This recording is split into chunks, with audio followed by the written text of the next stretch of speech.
¿Qué tal, amigos? Muy buenas noches. Me da muchísimo gusto que nos acompañen aquí en Oaxaca a fondo. Y ahora sí, con una trayectoria importante, hemos manejado muchos temas, salud, transporte. Y nuevamente había estado en la Ciudad de México el co-conductor de este programa, mi buen amigo periodista Sócrates Amado Campos Lemus, pero nuevamente está aquí hoy, ya otra vez. Y creo que vale mucho la pena tocar un tema que ya lo habíamos manejado, ya lo platicamos, pero viene ahora sí ya muy encarrerado el asunto de que se cumplen 50 años de los acontecimientos trágicos del 2 de octubre de 1968. El 2 de octubre se va a tener el 50 aniversario de estos acontecimientos en la Plaza de las Tres Culturas. Pero ya hemos hablado aquí y hoy vamos a profundizar sobre el impacto que ha tenido y sobre todo ya hemos hablado del entorno. El 2 de octubre fue como, digamos, el clímax de este asunto, pero ya había un antecedente y luego hay un posterior al 2 de octubre. Y qué mejor que uno de los principales actores de estos acontecimientos. Yo le digo, entre broma y de afecto, uno de los sobrevivientes del 68, que tenemos el enorme gusto y el enorme privilegio de que sea no solo compañero periodista, sino que hoy esté aquí para platicar de estos temas, como hemos platicado de otros. Sócrates, muy bienvenido nuevamente a tu espacio, ¿no? Antes de que me muera, decías. Sí, yo te dije, hay que apurarnos a hacer algo, porque pues ahí viene ya, la carrera de la vida. La vejetud está muy cañona, sí. La vejetud está cañona. No, pero creo que hace poco platicábamos de que pudieron entrevistar ahí en México a Álvarez Lima.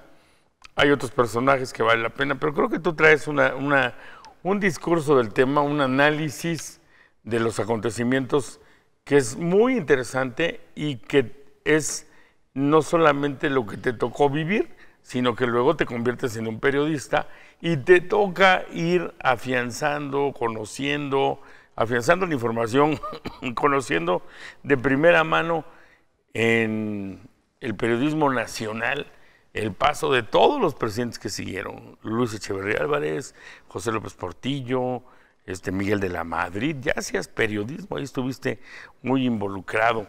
Entonces, sin duda, tu posición es privilegiada en este tema. Y yo quisiera empezar, ahora sí que es machetazo a caballo de espadas, entrevistando a un entrevistador, como lo eres tú. Pero, ¿qué dirías, Sócrates, ahora que ya hueles más, se huele en el ambiente? Ya he visto muchísimas declaraciones, muchos, incluso la revista Proceso acaba de sacar un especial de fotografías, algunas inéditas del 68, pero he visto muy pocos conceptos como los que hemos tratado aquí y en radio, de lo que tú recuerdas, de lo que viste y de lo que realmente fue el movimiento. Si quieres, empezamos de adelante para atrás. A esta distancia, Sócrates, en el 2018, se van a cumplir el 2 de octubre 50 años de la matanza, porque son 50 años, pero de todo el contexto que se da en el año. El 2 de octubre, que es así como la punta de lanza que convierte al movimiento del 68 en parte de la historia de México. ¿Qué percibes hoy en lo que ves? ¿Qué percibes? Tú has oído, tú mismo me has comentado, ya oí que fulano dijo esto, ya oí que mengano dice el otro. ¿Cómo está viendo la gente actual, aquella que no le tocó nada del 68 y que hoy solamente se informa a través de lo que dicen todos los personajes, tú incluido? ¿Cómo sientes que están percibiendo el 68? Bueno, yo creo que, como todo en este país, o nos hacemos bolas o nos hacemos pentontos. Y yo creo que en este caso nos hacemos de las dos cosas. Pentontos unos y bolas otros. ¿Por qué te digo esto? Porque se habla mucho de la dirigencia y aparecen gente que en tu vida las vistes, ¿no? Y de repente ya son, ¿no? Otras gentes que con mucho valor participaron en la parte básica, fuerte del movimiento, que fue el brigadeo, que tuvieron una experiencia importantísima. Yo creo que mucho mejor que la de los representantes de las escuelas. ¿Se cuelgan del 68 varios? Bueno, del cuento del 68 han vivido muchas gentes. Siguen viviendo muchas gentes. No solo colgados, gentes, sino viviendo del 68. Viviendo el 68. Hacen sus capillitas, hacen sus cosas, igual que la revolución, acuérdate, ¿no? Terminó la revolución, entonces aparecen todos los que no llegaron a la pólvora y aparecen como los grandes revolucionarios. Los grandes revolucionarios. Bueno, hay una película que se llama Las Fuerzas Vivas, en donde en el pueblo está peleando la plebada, los peones contra los hacendados, ¿no? Porque saben que ahí viene la revolución. Entonces los peones y la gente de clase económica baja se rebela contra los ricos, porque dicen, ahí viene la revolución y ahora sí van a ver, porque ustedes nos han explotado, Empiezan a pelearse entre ellos, se atrincheran, llegan los revolucionarios y los que salen a recibirlos son los hacendados y los ricos. Bueno, ganamos, vamos. Aquí lo hemos visto. Lo estamos viviendo ahora en un proceso político nacional. Los ricos son los que ahora aparecen en el campo de la política, ¿no? Los grandes especuladores financieros son los que aparecen en el campo de la política. Pero en fin, es otro tema. Yo lo que quisiera comentarte es que hay dos visiones. Dos visiones de lo que es 68. Uno, la visión del Politécnico y la visión de los normalistas y la visión de la universidad. ¿Dónde se inicia el movimiento? En el Politécnico. Y yo te he dicho constantemente que el movimiento del 68 en México no respondió como los demás movimientos que se generaron en Francia, en Estados Unidos, en Alemania, etcétera, donde había una formación y un manejo de carácter ideológico. Es decir, Francia comenzaron los jóvenes en contra inclusive de los propios grupos controlados del sindicalismo francés, el propio Partido Comunista francés, a chocar con ellos, ¿verdad? Y hacer una denuncia de la oligarquía francesa y de los propios controles del Partido Comunista francés, y esto detona el movimiento, sobre todo en Nanterre y en propio París. En Estados Unidos comienza un movimiento despertado de las luchas para evitar la marginación de los afroamericanos, ¿no? Y de las luchas que habían llevado gente muy importante como Martin Luther King, etcétera, y después que estalla ese proceso en las universidades, por ejemplo la de Berkeley, California, en donde los jóvenes se oponen a la guerra, una guerra idiota, babosa que hizo Estados Unidos en Vietnam como una parte de su política de expansión y de su programa militar. Estados Unidos no vive económicamente bien si no tiene una industria militar. Su industria militar es la base. Entonces, ahí comienzan esas luchas. En el caso de México, la reacción de los jóvenes estudiantes en México fue por una acción de provocación que hizo el propio Estado. Es decir, si tú ves la primera fase del famoso pleito entre la vocacional y el Isaco Choterena, no fueron estudiantes, fueron porros. Porros, así como los de ahora de la universidad, fueron porros, no fueron estudiantes. Y curiosamente los que toman dizque el movimiento en favor de esa lucha fueron los de la FENET, la Federación Nacional de Estudiantes Técnicos, aprobados y consultados y manejados por el propio gobierno del Distrito Federal, que era el que había manejado la agresión a través de los granaderos a esas dos escuelas. Oye, Sócrates, hoy a la distancia, hoy que estás mucho más en una madurez de análisis, en una madurez de la visión política del país, Y ahora que estás hablando de las causas, en donde vemos que en París había una razón muy clara. En Estados Unidos había un par de situaciones, ¿no? El racismo, la guerra en contra de la guerra de los jóvenes y en contra, por ahí vi un discurso también de que decía, el sistema nos va a comer, el consumismo, hay que empezar a organizarnos, en fin. ¿Qué movió a los estudiantes? O sea, porque esa ya fue la causa, ¿no? ¡Pum! La reacción. Pero hemos platicado que venían llenándose ya de una gran información de lo que fue Cuba, de lo que fue el movimiento en Francia, de lo que fue el movimiento estadounidense. Pero, ¿qué dirías? ¿Contra qué protestaron los estudiantes del 68? ¿Y por qué le dio tanto miedo al gobierno? Bueno, mira, primero hay que ver una cosa que es vital. El movimiento del 68 por primera vez tuvo una base de carácter democrático en todo su, real, proceso. No inflado. No fue inducido. Inducido. Sí, el primer comité de lucha que rompe la estructura de los comités ejecutivos de sociedades de alumnos. Que esos dependían del gobierno. Esos dependían del gobierno. Eso se genera en la Escuela Superior de Economía, el 26 de julio. ¿Sí? Ya hemos comentado en algunas ocasiones cómo se dio, ¿no? Pero ¿qué fue?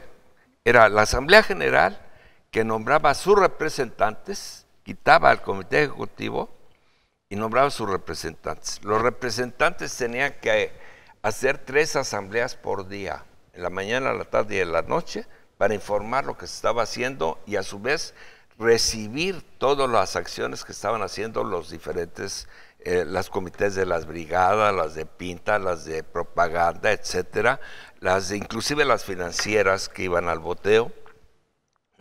Todo eso había un trato directo. Si tú te equivocabas en la representación, te podían quitar. Y era emanado de la voluntad de los alumnos. Esto mismo se fue generalizando. Todo el Politécnico, la Normal, la universidad. Y quitaron a lo que eran las Federaciones Nacionales de Estudiantes Técnicos, la Federación Universitaria, la Federación de Federaciones Universitarias, las FUAS, las FESAS, etcétera, y las estructuras de las escuelas nombraron a sus representantes. Ya cuando crece el movimiento y comienzan a haber una relación entre el Politécnico, la Normal y la universidad, se llega a la conclusión de que hay que hacer el Consejo Nacional de Huelga. Entonces, cada escuela nombró sus representantes al Consejo Nacional de Huelga, que tenía las mismas obligaciones y facultades que los representantes en el Comité de Lucha. Es decir, ellos tenían más responsabilidad porque tenían que aceptar, hacer la discusión interna dentro del Consejo Nacional de Huelga y llevarlo a las escuelas y a su vez recibir las propuestas de las escuelas o las modificaciones para llevarse al Consejo Nacional de Huelga. ¿Dirías que los alumnos comenzaron a sentir que se liberaban? O sea, era que la había democracia. Libertad. Eso. Era la democracia y era la liberación. Porque los grupos estudiantiles, ya lo hemos platicado aquí, tú me contaste, pues estaban vinculados al gobierno. O sea, entonces el gobierno dictaba los lineamientos. Claro. Con estos comités no. Con esos comités, ¿ya cómo? Es más, no podías hacer una negociación independiente. Tú solo, porque entonces inmediatamente te detectaban. Te detectaban y te mandaban al carajo, ¿no? Entonces, ¿qué es lo que generó el miedo? Uno, eso. 2, que de repente aparecen 300 y pico de representantes que el gobierno no conocía. Y que no tenía control sobre ellos. Que no tenía control sobre ellos.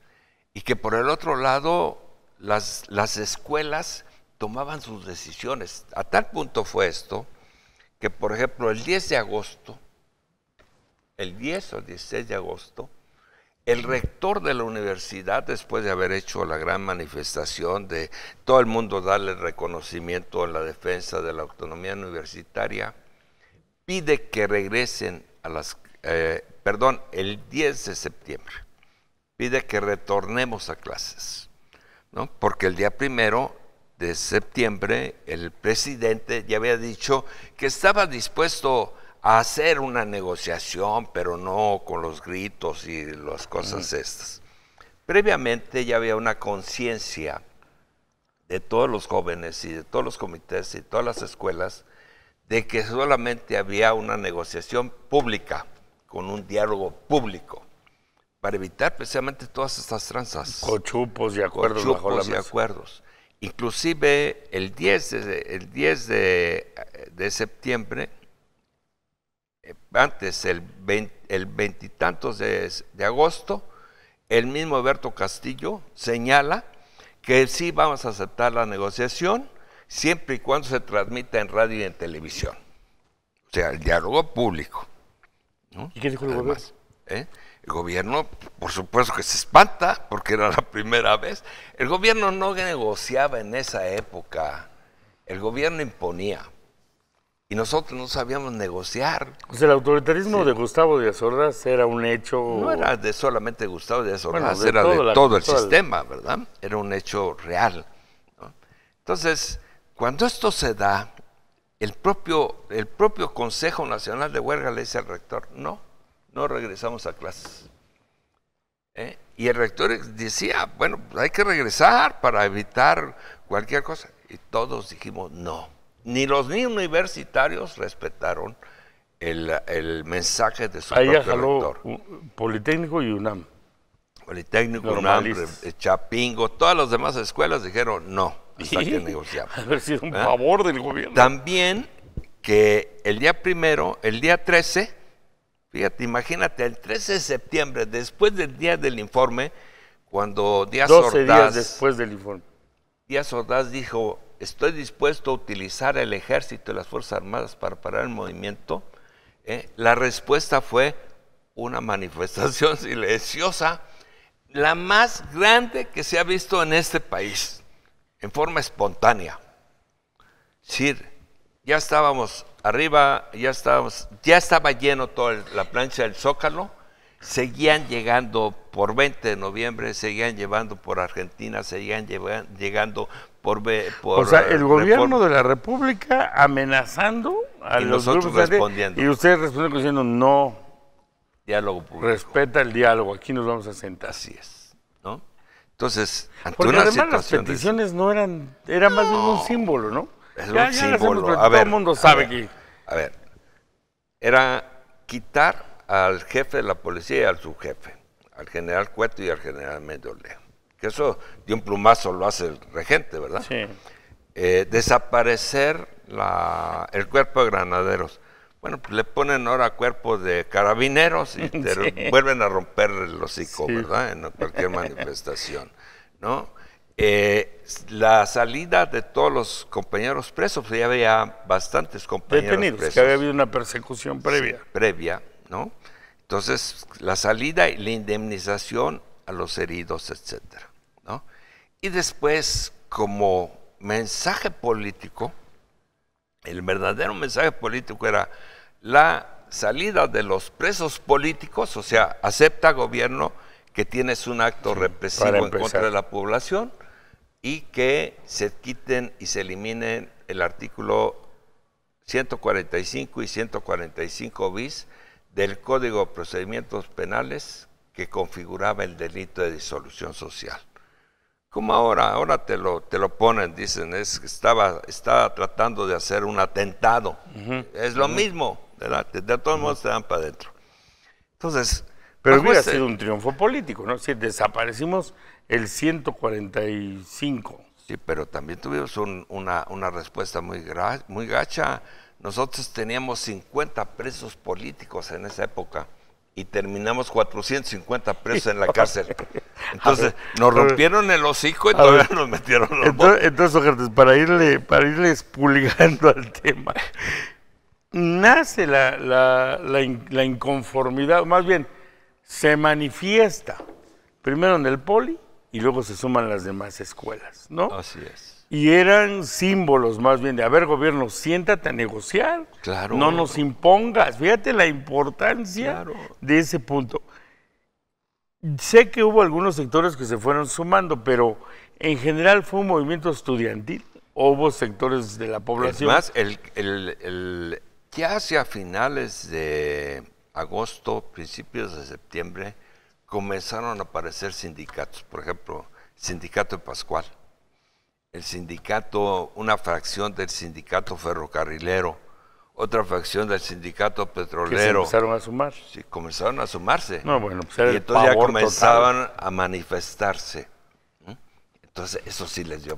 A ver, cuando en los tiempos de López Mateos se realizó el paro ferrocarrilero, donde inclusive le dan cárcel a Demetrio Vallejo y a Valentín Campa.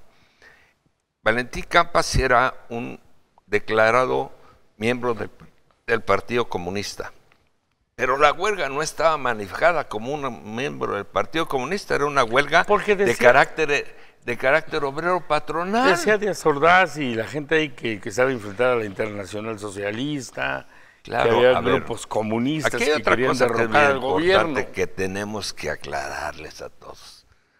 ¿Quiénes eran las gentes que estaban en la CIA? López Mateos, Corona Rosal, Luis Echeverría, Díaz Ordaz, Gutiérrez Barrios, etcétera. O sea, gente que le prestaba servicios a la CIA. A la CIA y cobraban. Inclusive acaba de salir un libro de una gente del Reforma, ¿no? Donde habla sobre estos temas, de cómo ellos entraron. Entonces, ¿cuál era la concepción de ellos? Buscar demostrar de parte de que cualquier asunto de carácter político que se generara en México era infiltrado por el comunismo. Y si estaba infiltrado por el comunismo, propiciar un golpe de Estado. Fíjate qué importante es esto. Oye, Sócrates, a ver, mira. Entonces, quiero entender lo que estás diciendo. Es un asunto que no era nada más que el gobierno viera que los estudiantes estaban saliendo de control, sino era el gobierno de los Estados Unidos que decía, oye, aquí se están infiltrando los comunistas y te van a dar un golpe de Estado.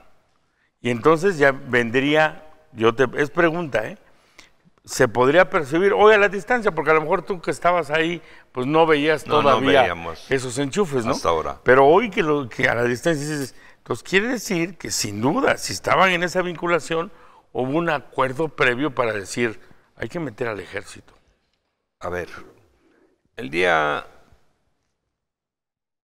último día de septiembre, el día 1 y el día 2, se aceptan las negociaciones, se manda una representación del Consejo Nacional de Huelga a la casa del rector, porque iban a estar 2 representantes presidenciales.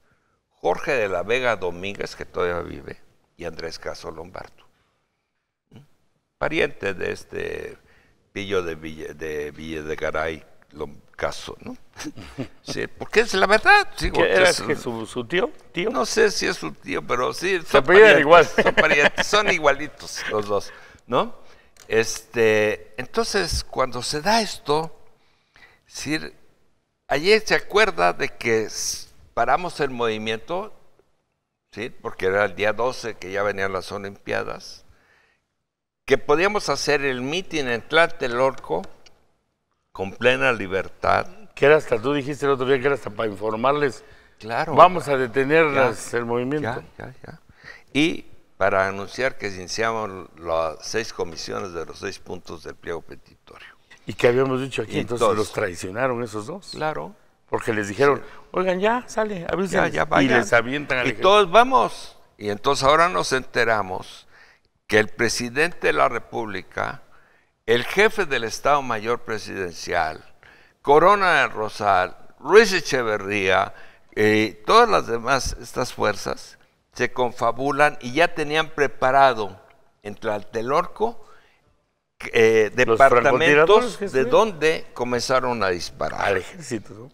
Al ejército. Y que el día antes, el 26 de agosto, 25-26 de agosto, ese mismo grupo había llegado a balacear a la Escuela Vocacional 7 y a la prevocacional 4. Sí, porque además ellos ya lo estaban viendo como el inicio de la rebelión comunista en contra del gobierno. Vamos a ir a una pausa, Es un tema de primerísimo nivel de importancia porque verdaderamente estas son las razones que convirtieron al 68 en un parteaguas en la historia del país, ¿no? Pero sobre todo, creo yo, y ahorita lo platicaremos al regreso, también se da el rompimiento del autoritarismo, sin que ellos mismos se dieran cuenta, ¿eh? Pensaron que habían hecho una acción de imposición autoritaria y no se dieron cuenta que ahí rompieron el autoritarismo y se abrieron para un México diferente. Yo voy a un corte y regreso.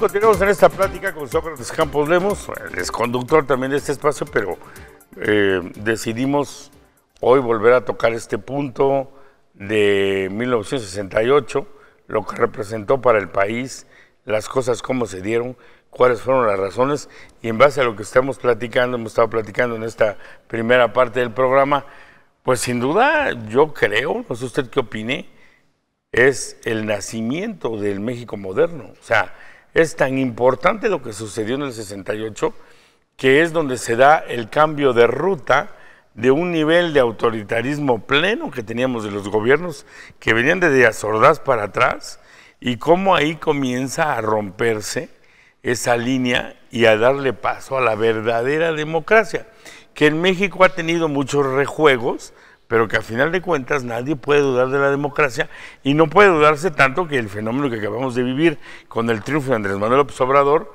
pues es la gente quiso que él ganara y él ganó. Eso ni pensarlo en tiempos anteriores.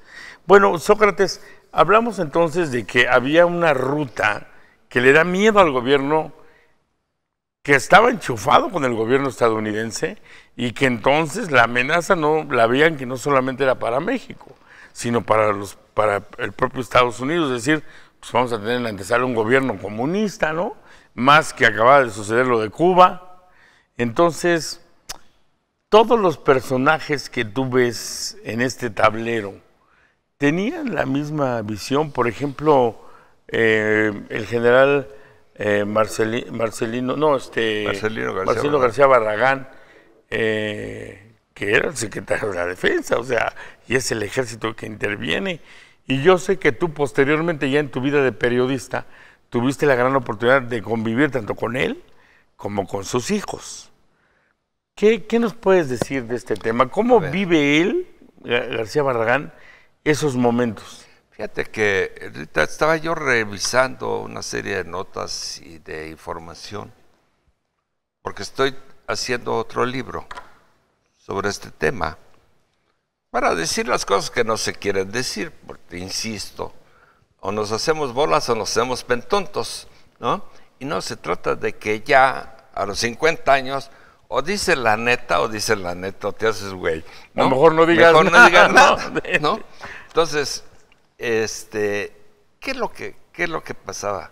Es decir, tú revisas las declaraciones del general García Barragán y dice, nosotros entramos a las preparatorias porque lo demandó el secretario de Gobernación. Que era Luis Echeverría. Y el demandar el secretario de Gobernación quiere decir que era la orden del presidente, para que no seamos tontos, ¿no? Que porque la policía no podía. Entonces, bueno, pues, corres al regente, ¿verdad? Si su policía no cuenta y no podía, pues lo corres, pero no, pues era ir fortaleciendo las bases de que la manifestación era mayor de parte de los estudiantes y que solamente se podía resolver a través de una visión militar, no policíaca. Fíjate sí, cómo lo van haciendo. Porque hoy vemos a la distancia que la visión no era una revuelta estudiantil, sino aguas porque estamos perdiendo el control y quién sabe, o más bien se están infiltrando los comunistas. No, Hoy, lo cual no era cierto. bueno, pero hoy pudiera parecernos así muy light, los comunistas, pues sí. En ese entonces eran los comunistas. No, pero mira, a ver. Eran como los herejes en tiempo de la Santa. El Partido Comunista era muy pequeño, ¿sí? Tenía gente muy valiosa, por supuesto, pero no tenían una participación. Es más, pero yo creo en que el Consejo Nacional de Huelga, te quiero decir una cosa, hubo un primer acuerdo del Consejo Nacional de Huelga que no se podía llegar a hablar o a manejar una postura de partido político, sino de la escuela. Pero ¿tú no crees que influía el reciente acontecimiento de Cuba, de que acababan de derrotar y que ahí se había vuelto comunista? Porque acuérdate que Cuba se hace gracias, ¿no?, a la intervención y protección que tuvo el gobierno mexicano, y en forma directa por Gutiérrez Barrios, en la protección a Fidel Castro y a todos los que esa fraternidad siguió hasta que llegó Fox, le evitó que México, que en Cuba se formaran y se entrenaran guerrilleros en México. Jamás. Es verdad. Eso nunca lo hubo. Entonces, pero en América Latina sí venía dándose golpes. Había dado el golpe en Uruguay, en Argentina, en Brasil, etcétera, ¿no? Y la idea era atender a eso. Ahora, ¿qué pasa cuando sucede esto? ¿Qué pasa cuando el propio García Barragán se da cuenta, porque le llama el jefe del Estado Mayor Presidencial, ahí lo cuenta en sus memorias, en un libro que se llama Parte de Guerra, escrito por Julio Scherer, ¿no?, en donde él dice: me llama el jefe del Estado Mayor diciéndome que estaban ahí unos gentes que estaban armados de civil, que estaban en esos departamentos, ¿no? Y otros departamentos que se vienen descubriendo son dos departamentos muy cerca del edificio Chihuahua que pertenecían a Alicia Echeverría, prima hermana de Luis Echeverría. Es decir, que estaban también gentes. Y cómo bajaron inclusive las gentes del Guante Blanco al tercer piso del edificio Chihuahua, ¿sí?, para detenernos a todos ahí. Y cómo comienzan ellos a disparar desde ahí. Eso lo vimos todos los que estábamos en el tercer piso del edificio Chihuahua. Ellos comenzaron a disparar hacia el ejército. La gente, cuando el ejército comienza a dispararles hacia ahí, ellos comienzan a gritar: somos el Guante Blanco, somos Batallón Olimpia, no disparen. Los que estaban en el... O sea, que fue una celada en contra de los jóvenes que habíamos llegado como borreguitos de buena fe. Al matadero. ¿Cuál era? O sea, hoy que ves Sócrates y en ese análisis y en esa visión de empezar a revisar el pasado, o sea, yo sé que entiendo que intentaban decir, eran los propios estudiantes los que disparaban, claro, pues estaban armados, y ahí está la prueba, pero la intención también era que el ejército le disparara a los estudiantes. Claro, pero si el ejército hubiera disparado a los estudiantes, la matanza hubiera sido... enorme. Enorme. ¿Cuánta gente moriría? 40 y tantos fue los que tenemos. Que hubieran sido 200, 300. 1000, si tú quieres. Si hubieran empezado a disparar. Sí, no, el ejército realmente no disparó en contra de la gente. Disparaba en contra de los que estaban atacando, ¿no? Entonces, días después, cuenta mi García Barragán, ¿sí?, el día 3, algo así, de octubre, recién el evento fuerte, llegó el embajador norteamericano y dijo: están dadas las condiciones para que usted dé un golpe militar y estamos dispuestos a hacerlo. ¿A García Barragán? A García Barragán. Entonces García Barragán le llamó a Díaz Ordaz y le dijo: aquí está el embajador gringo, está proponiendo esto, ¿qué hago? ¿Lo suelto, lo entierro, lo destierro? ¿No? Entonces lo soltaron, ¿no?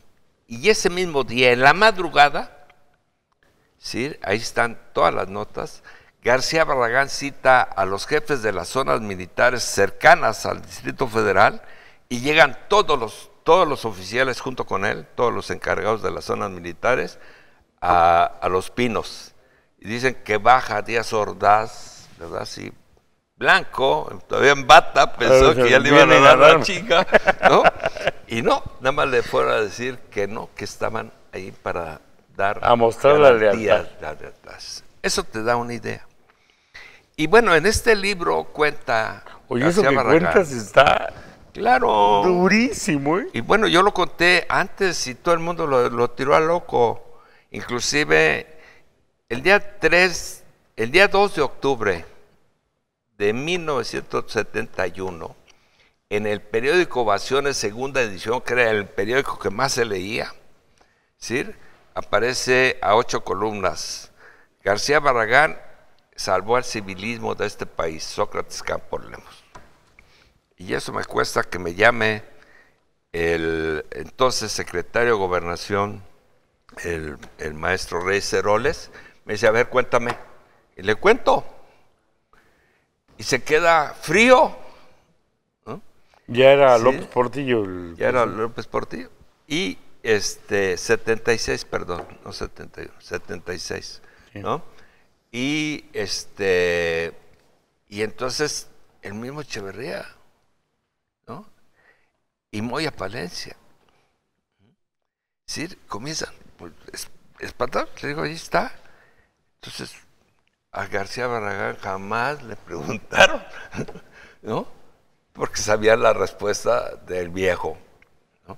Si él hubiera cedido, seguramente hubiéramos tenido un régimen militar. Un régimen militar. Ahora, tú dices, fue un parteaguas, sí, pero fíjate que ni siquiera lo hicimos nosotros como estudiantes. El gobierno se dio cuenta que tenía que abrir la parte política. ¿Por qué? Porque los jóvenes ya después de la represión se metieron a controlar las universidades. La Universidad de Guerrero, la Universidad de Puebla, la Universidad de Sinaloa, la Universidad de Michoacán, la Universidad del Estado de México, la Universidad de Hidalgo, la Universidad de Oaxaca, ¿no?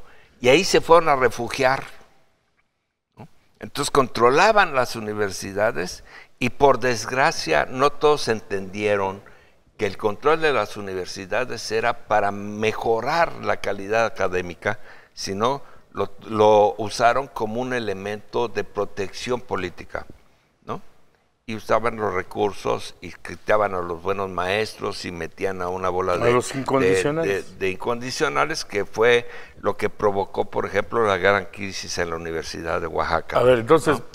Para ir entendiendo los pasos, son los estudiantes los que generan este movimiento, al gobierno le da miedo, se descubre que estaba involucrado y enchufado con los estadounidenses, con el gobierno de Estados Unidos, y entonces se asustan, generan una gran represión, calman por un tiempo ese asunto, pero ya no se puede quitar Fue tan brutal la represión, tan impactante para todos, que el día 12 de octubre, ¿sí?, la gente estaba cantando el himno nacional y dando la bienvenida a las Olimpiadas. ¿Sí? Y ya pequeños grupos, muy pequeños grupos, eran los que mantenían una especie de lucha en las jueces. ¿Qué pasó? Muchos grupos, muchos jóvenes dijeron, ya no es este camino, y se fueron a las guerrillas. Ahí hay un fortalecimiento de todo el movimiento guerrillero en aquella época. Después de eso viene Lucio Cabañas, la Liga 23 Mucha gente se va con Lucio Cabañas. Lucio Cabañas ya estaba desde antes. En Oaxaca, la formación de la COSEI, de la COSEO. Claro, todo esto, ¿no? ¿Qué hace el gobierno? ¿Qué ves tú hoy? ¿Le da otras salidas? ¿Comienza a buscar la salida política de la reforma política que le permite controlar al gobierno, a los partidos políticos, que no son de masas, son partidos políticos de grupitos, de mafias, ¿no? A los cuales les reparte el dinero. La primera vez que se ve que son de masas es ahora con Andrés Manuel López Obrador. Claro, por eso el movimiento desaparecieron los fue partidos una cosa que fue o sea, dijo, ya no aquí, ya no el control, ya no la represión, ya no queda, va evolucionando el país, diríamos, hasta que se generan los partidos políticos como liberación de presiones sociales que agrupan organizaciones y gente, y llegamos a una partidocracia que se termina este pasado 1 de julio. Así es. Pero esas fueron las salidas del gobierno originadas del 68. ¿Sería correcto verlo así? Así es. Pero es el gobierno el que da las salidas.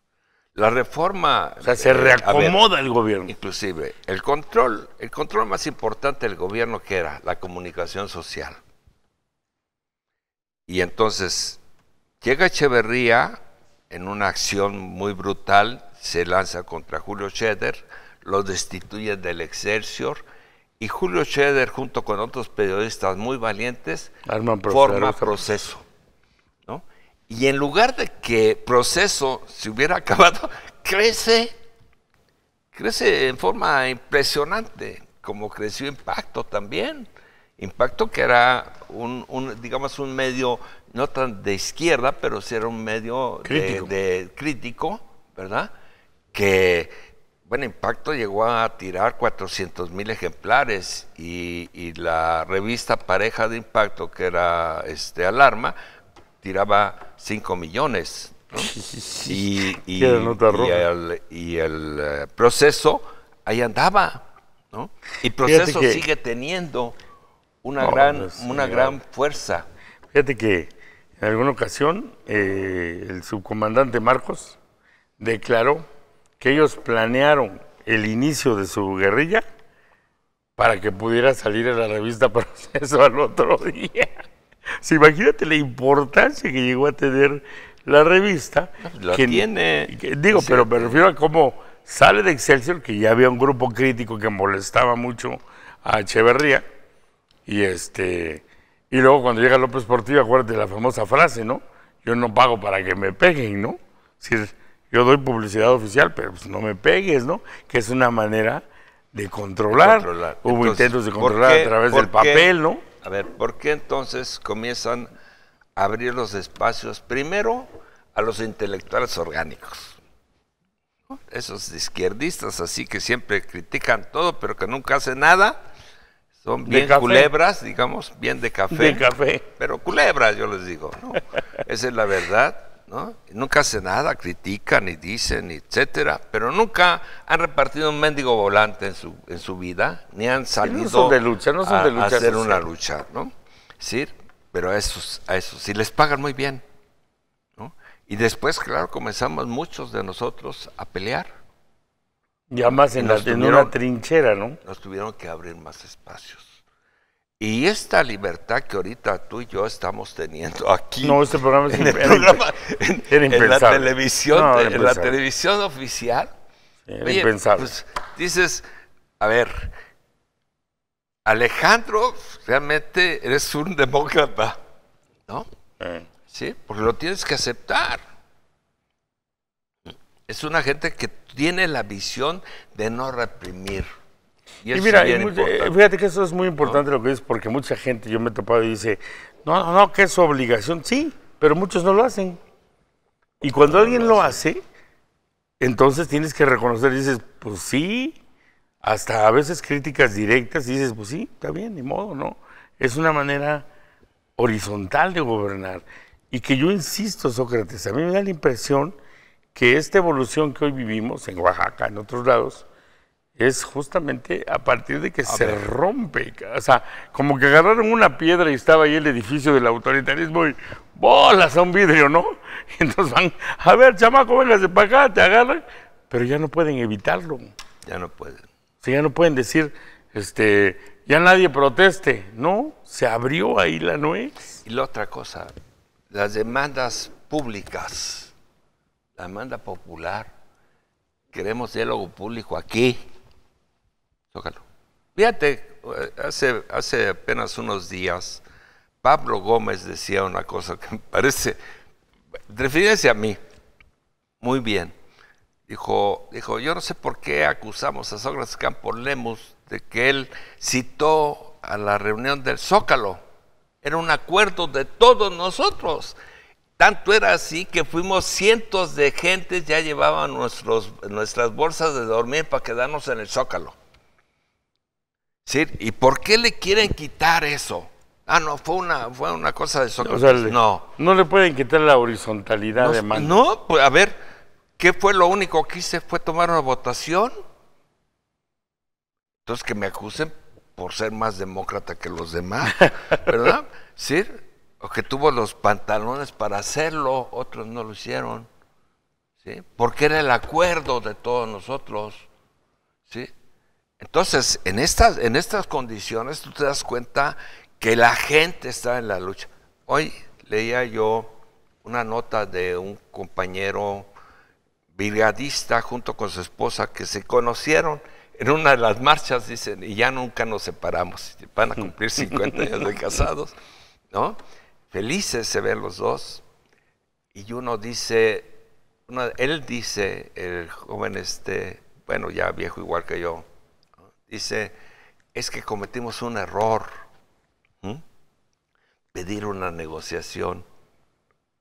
¿Sí? ¿Por qué? Porque no entendimos que siempre que pedías una negociación y un diálogo, el gobierno te contestaba a palos y a balazos, ¿no? Aquel esquema de encierro, destierro o entierro sigue prevaleciendo en muchos lados del país. Apenas hace unos días acaban de quitar la ley Bala de Puebla, imagínate. ¿No? Sí. Entonces te puedes dar una idea de lo que sucede en muchas partes, en donde todavía existe un control de caciques en muchos lados, que la gente no puede ni siquiera moverse. Sí, o sea, sí existe. Se abrió, pero hay rezagos de autoritarismo. Hay rezagos de autoritarismo. El poder te lleva a eso, ¿no? Y fundamentalmente, pues bueno, tenemos que entender que los cambios y los procesos son reales si queremos que se hagan reales, pero eso implica dos cosas. Si tú piensas que tu país quiere ser diferente, tú quieres ser diferente, tu familia quiere ser diferente, lo único que no puede ser es ser indiferente. Es decir, la gente que deja la política a los demás está expuesta a que los demás hagan con ella lo que quieran. Y tomen las decisiones finalmente te van a afectar. Así es.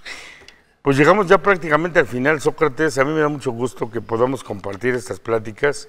Yo soy un gran seguidor desde hace mucho tiempo de lo que pasó en el 68 y hasta ahora que he obtenido esta oportunidad de tener todas esas pláticas contigo, voy entendiendo, ¿no? la verdadera magnitud y los acontecimientos, y ojalá hayamos contribuido con esta plática que la gente también comience a entender qué pasó en el 68 y comience a darse cuenta de que sí se pueden hacer las cosas, a veces de manera dolorosa, como les tocó a ustedes. Hoy creo que hay una horizontalidad que ya se logró, que como tú dices, lo único que no se vale es ser indiferente, que digas, no, todos hacen lo mismo, ya no me importa. Yo creo que fue una lección extraordinaria el 1 de julio pasado, pero ahí es el comienzo. Ahora viene el interés permanente y la participación ciudadana. Así es. Sócrates, un gusto haber platicado contigo en esta noche. Y a usted también, gracias por acompañarnos. Los invitamos a que esté pendiente de todos los temas que vamos a seguir tratando con Sócrates aquí en Oaxaca a fondo por este Canal 9 de la Corporación Oaxaqueña de Radio y Televisión. Que tengan muy buena noche.